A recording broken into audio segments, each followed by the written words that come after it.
Mga master, okay lang bang? Huwag niyong skip ang mga ads sa aking mga video kung okay lang mga master. Salamat sa solid na suporta po. Yon, what's up mga masters? Nandito na naman tayo sa panibagong araw, panibagong kabanata na naman ang pagsasama-samahan natin ngayon guys.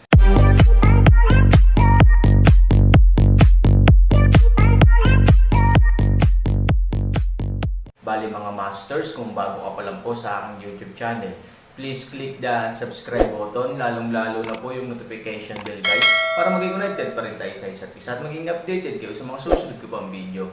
Bali mga masters, bago natin umpisahan ng kwento ay mag-shoutout po muna tayo para sa mga solid nating tagapakinig. Shoutout kay Roel Bulalaki. Shoutout kay Emily Lamtria. Yun na nga mga masters, no? Bali hindi na ito patagalin. In 3, 2, 1, let's go! Ivory, talagang nakakainggit ang ganitong uri ng buhay, ngunit ipinapangako ko sa iyo, balang araw, bibigyan kita ng ganoong buhay. Ngumiti ng mahina si Han Sanchen, at saka inilagay ang kamay sa balikat niya, isang light tap dito at doon. Si Ivory ay gin-icing ni Han Sanchen, at bigla siyang napahiwalay sa paghihintay at panonood kanina lang.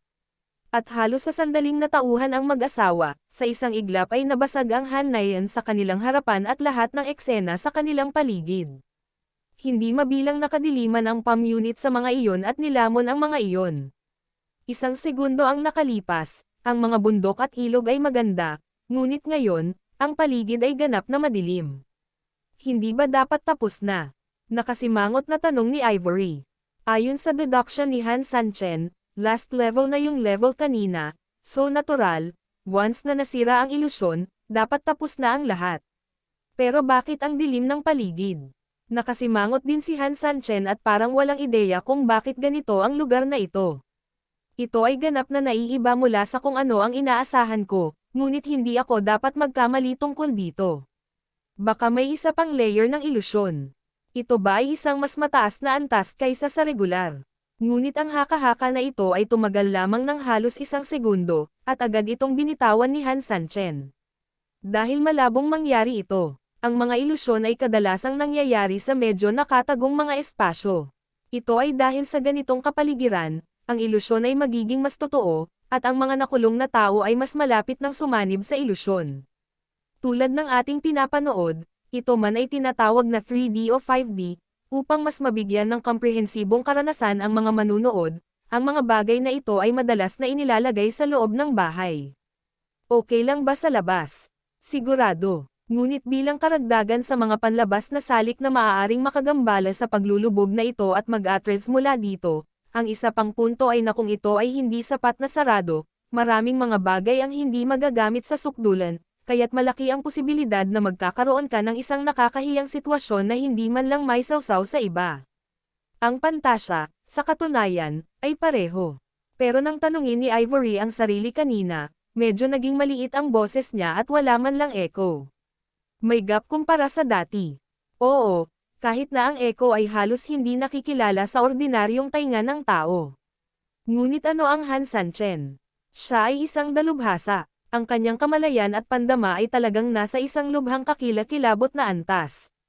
Sa makatuwid, hanggat handa siyang magbayad ng espesyal na pansin sa mga bagay, natural, madali niyang makita ang mga banayad na pagbabago. May pagkakaiba sa echo sa pagitan ng dalawang boses, at ang problemang ipinaliwanag ay talagang napakasimple. Na kung saan sila ay, at isang bagay ay dapat na nagbago. Parang wala na tayo sa parehong posisyon. Hindi alam ni Han Sanchen kung ibig sabihin ay lumabas na silang dalawa sa hallucination. Ngunit ang pag-alis sa posisyon ngayon, ito ay talagang isang katotohanan. Pero parang hindi pa tayo gumagalaw, medyo hindi makapaniwalang sabi ni Ivory.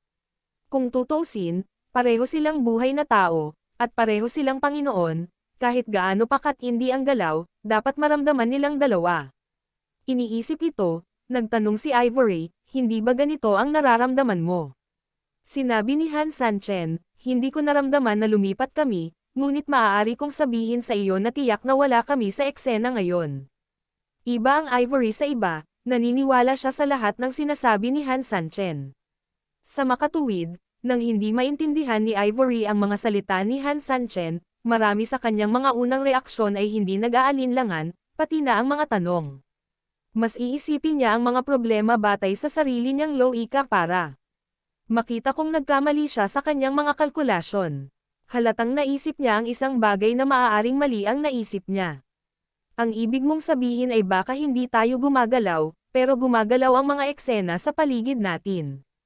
Tumanggo si Han Sanchen, tulad ng mga tao sa lupa, noong hindi ito alam ng mga tao noon, natural nilang iniisip na ang mga tao ay nakatayong walang galaw sa lupa, ngunit sa paglaon, kapag dahan-dahan nilang naunawaan ito, makikita nila na ang mga tao sa katunayan, ito ay gumagalaw sa lahat ng oras.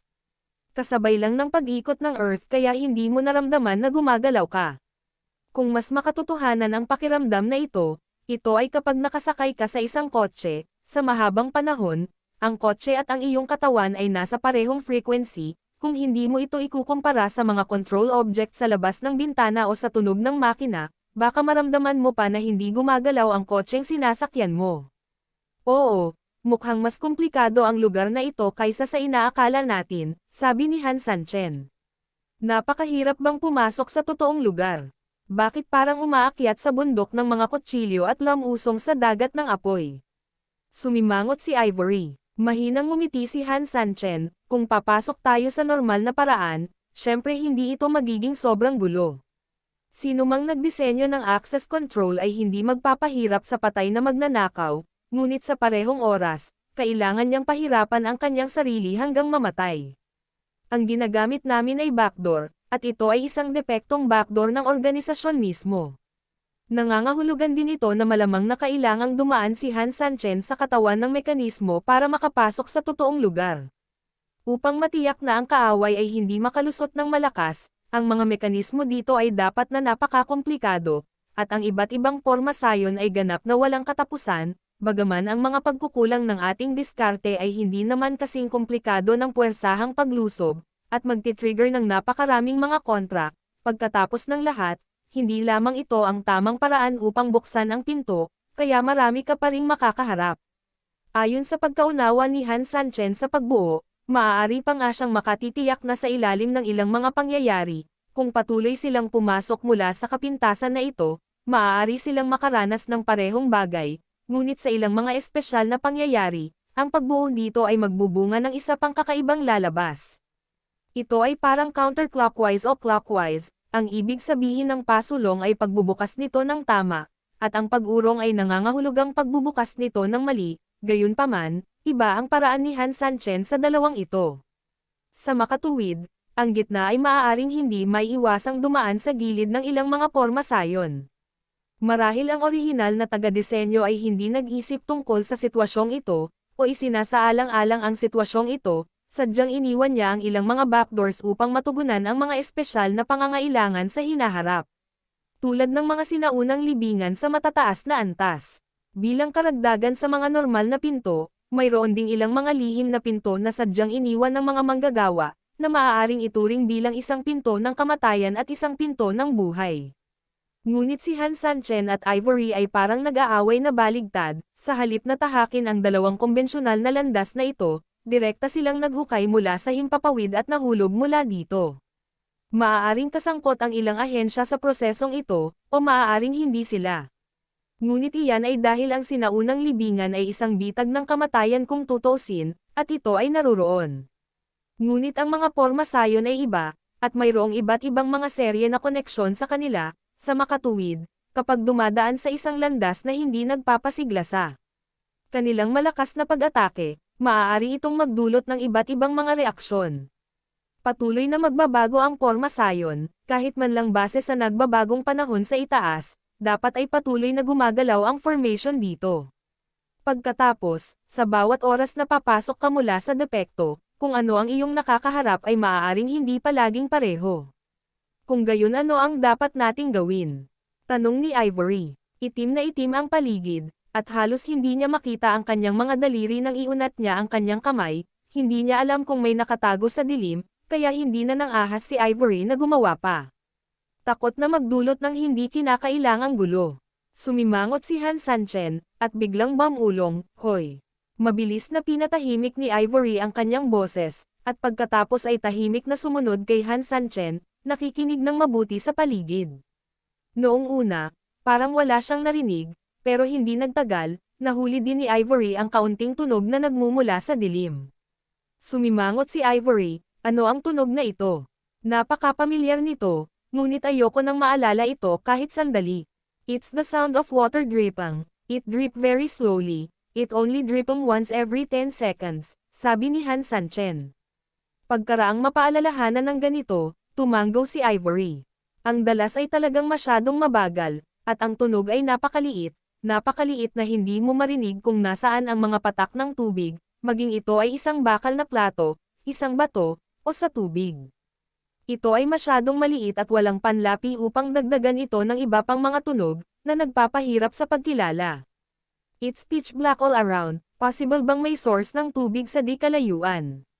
Tanong ni Ivory. Kung gusto mong tumingin sa paligid, wala kang makikitang malinaw, ngunit ang tunog ng tubig ay nagpaparamdam sa mga tao na mas malapit sila sa totoong lugar.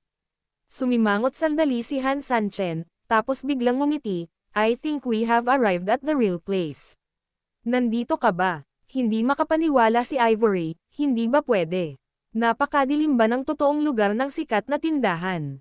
Umiling si Han Sanchen, syempre imposible, kakapasok lang namin sa isang sikat na tindahan sa ibang level.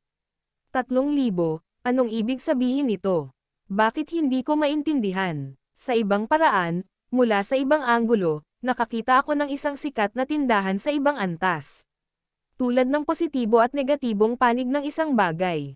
Gayunpaman, ang nakikita ng mga ordinaryong tao ay maaaring palaging nasa harapan lamang, at walang matinding bahagi ng mga bagay mismo, na tinatawag na negatibong panig o matinding panig. Pero hindi ibig sabihin nun ay wala na sila. Then what do we think? Nandito na tayo pero wala pa tayo. Tumanggaw si Han Sanchen, ang pangunahing prioridad ay ang makaalis dito.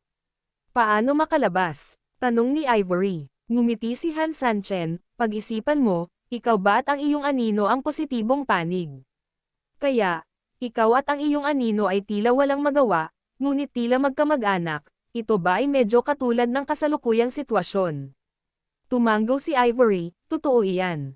Tama, hindi ba may common intersection ang mga anino at ang harapan mo? Hanggat nahanap natin ang intersection na ito, we can smoothly go back and forth between the positive and negative sides of this store. Natural, we can also go to a real famous store. Pero sobrang dilim dito, paano natin mahahanap? Pagkatapos magsalita ni Ivory, bigla niyang ginalaw ang kanyang kamay, at ang isang pagsabog ng enerhiya ay agad na naging isang pagsabog ng apoy sa kanyang kamay. Ngunit ang ikinagulat ni Ivory ay ang apoy ay talagang gumamit ng maraming enerhiya, ngunit ang aktwal na apoy na ginawa ay napakakaraniwan. Tsaka ang pinaka-nakakatakot, kapag lumabas na ang ilaw, parang walang malaking pinagkaiba nito at hindi lumalabas, hindi. Kalabisan na sabihing hindi man lang nito maipaliwanag ang paligid. Paano nangyari ito? Nagulat si Ivory, kahit na may kaunting kawalan ng pag-asa. Sobrang dilim dito, kung walang ilaw na magsisilbing liwanag, hindi makagalaw ang dalawa kahit 1 pulgada. Ang susi ay ang kawalan ng magawa ng bulag sa paghahanap ng karayom sa ilalim ng dagat ang pinaka-nakakatakot. The yin side, natural everything is yin, the more na sinindihan mo ang apoy, mas lalong magdidilim ang paligid, sabi ni Han Sanchen. Ang apoy na nakasindi dito ay lumilitaw na apoy, ngunit sa katunayan ito ay dapat ding anino na bahagi ng apoy, iyon ay, ang anino ng apoy. Ang dilim sa ilalim ng malaking liwanag ay talagang ang pinakamadilim na lugar. Pero kung hindi mo sisindihin ang apoy, hindi ka ba makakakita ng mas malinaw? Nag-aalalang sabi ni Ivory. Ngumiti si Han Sanchen at sinabing, sino nagsabi niyan? Nang matapos siyang magsalita, ginalaw ni Han Sanchen ang kanyang kamay, at ang apoy sa langit ay agad na naglaho. Sa ilalim ng liwanag ng apoy ng langit, bagamat napakadilim pa rin ang paligid, tila may kaunting pagkakaiba ang itim sa ilalim ng liwanag at ang itim sa labas. Paano nangyari ito? Medyo nagulat si Ivory. Lahat sila ay nagliliyab ng apoy, kaya bakit ang apoy niya ay unti-unting nagdilim, samantalang ang apoy ni Han Sanchen ay ganap na naiiba. Sabi ni Han Sanchen, nakakita ka na ba ng operating lamp ng doktor? Walang anino na lampara. Oo, ang lampara na walang anino, dahil walang anino, walang blind spot ng liwanag at anino, na maginhawa para sa mga doktor na magsagawa ng mga operasyon at gumawa ng iba't ibang mga obserbasyon sa panahon ng operasyon. Nagpatuloy si Han Sanchen, ganun din ang totoo para sa Chunwo. Dahil walang anino, kapag maliwanag ang apoy, natural na maliwanag na bahagi lamang at walang madilim na bahagi. Sa bahaging ito ng cathode, ang kalikasan ay gumaganap ng sarili nitong positibong papel, hindi ang kabaligtaran na papel. Nakikita ko, si Ivory ay tumanggaw ng may pag-unawa, gayunpaman, ang apoy sa kalangitan ay napakaliit pa rin, at ang saklaw na iluminado nito ay kaawa-awang maliit. Ang inaalala ko ay ang lugar na ito ay parang isang malawak na dagat, kung susubukan kong hanapin ang puntong iyon na tinatawag mo sa pamamagitan ng pag-asa sa maliit na liwanag na ito, hindi ba ito magkakaroon ng kahit kaunting epekto o kahulugan? Ang mga alalahanin ni Ivory ay halatang walang batayan. Bagamat hindi ko alam kung gaano ito kalaki dahil hindi ako makakita ng malinaw, isang bagay ang tiyak, iyon ay, hindi ko marinig ang echo dito, ibig sabihin ay napakataas ng pagiging bukas dito. Tulad ng alam nating lahat, ang tunog ay kailangang harangan ng isang balakid bago ito mapalihis pabalik. Tsaka, kahit na hindi mo ito isaalang-alang, ayon sa sariling teorya ni Han Sanchen, ito ang cathode side ng sikat na tindahan, kaya, naaayon, ito rin ang dapat na paghahambing ng tunay na lugar ng sikat na tindahan.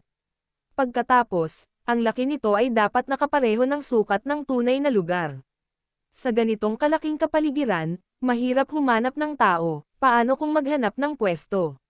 Mas mahirap pa yan. Nang makita ang malungkot na mukha ni Ivory, hindi ito sineryoso ni Han Sanchen at marahang tinapik ang kanyang balikat, masasakal ba ang isang buhay na tao sa pamamagitan ng pag-ihi? Huwag kang mag-alala, mayroon akong paraan. Anong kaya mo? Anong magagawa mo? Yun na nga mga masters, no? Bali panibagong kabanata na naman yung natapos natin ngayong gabi. Muli, maraming salamat po talaga sa walang sawang suporta po sa aking YouTube channel na talagang inaabangan nyo po ang bawat upload ko po. Bali mga masters, magkita-kita ulit po tayo bukas ng gabi at ngayon po ay magpapaalam po muna tayo. Bali mga masters, bye-bye!